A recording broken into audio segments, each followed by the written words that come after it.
There's no escaping our plastic world. It's an emblem of modern life.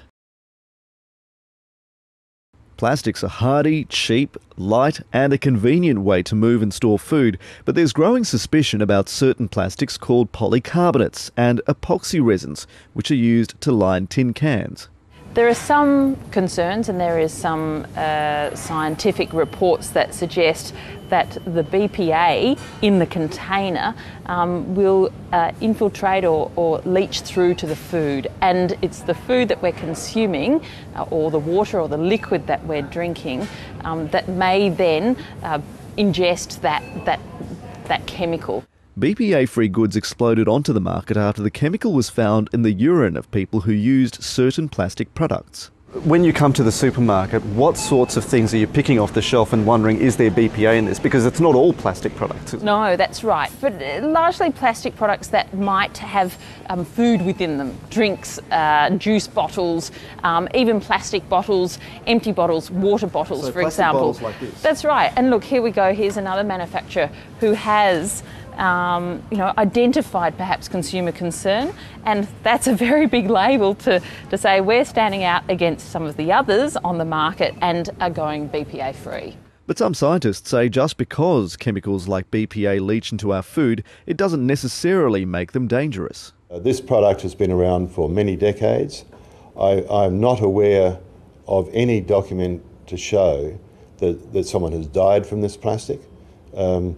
In the context of other materials, it would be viewed far safer than eating a burnt chop on a barbecue. BPA doesn't behave like a typical toxin. Instead, what it does is mimic the effects of hormones like estrogen in the human body, and that in turn, it's thought, could disrupt the way our organs function.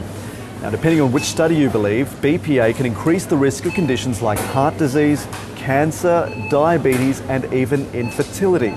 Now, major bodies around the world, though, the World Health Organization, the US Food and Drug Administration, the European Commission's Scientific Committee on Food, the Japanese Health Ministry and Food Standards Australia and New Zealand all say BPA does not pose a significant risk to human health. However, food processors are starting to phase BPAs out of their production lines, just in case. If there is a public anxiety, even if it's not well-based, and there is a less controversial substitute available, in a way that's may be the right solution. Do you think consumers are necessarily more neurotic these days about what goes into their food and what might be leaching into it? I'm not sure about more neurotic, but I think, Jeremy, perhaps they are more aware. They're able to access more information, more research, more studies. Good old Dr. Google is something that we do look at often to find out, well, what is this concern about? What are other countries doing? And perhaps that, in this globalised world and where we've got technology at our fingertips, that is where some of this consumer concern is coming from as well. I view it as entirely safe. I'm too old to have probably had a polycarbonate milk bottle when I was a baby, but certainly my children had polycarbonate milk bottles. I drink water out of a water cooler.